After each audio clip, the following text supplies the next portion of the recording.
د زابل د اطلاعات او فرهنګ ریاست مسؤلین وایي چې په کلات ښار کې د کلدارو د مخنیوي او افغانیو د ترویج په موخه کمپاین ترسره کړی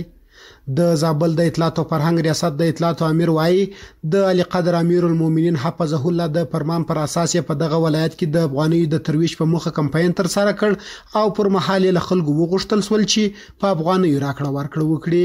نو موړی وایي لازمه ده د افغانیو د ارزښت لوړولو لپاره ټول په ګډه لاس په کار سو دا زموږ د اقتصاد کې مهم رول لري اقتصاد چې قوي کېږي په خپل کرنسي باندې قوي کېږي او په پردي کرنسي باندې دغه کېږي کمزوري کېږي نو لدې څخه مدا خوشتنه چې خپل افغاني خپل ملي هویت وکاروي او افغاني د ترویج بارکه په دې کې له موږ سره مرسته وکړي ترڅو خپل هیواد مو پیاوړی خپل اقتصاد مو پیاوړی او په څه باندې ودرېږي د زابل اوسیدونکو د امیر المؤمنین د دې فرمان هرکلی کوي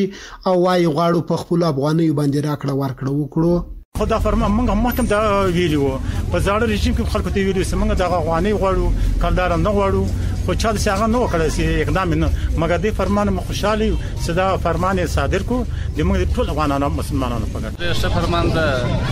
پکې چې د هیواد عملي کې دا خو ډېر ښه خبره چې افغاني زیات شي او کلدار بند شي او دغه کاروبار چې دا وس تنمه زیات په افغاني سوی دی خلک د ټول افغاني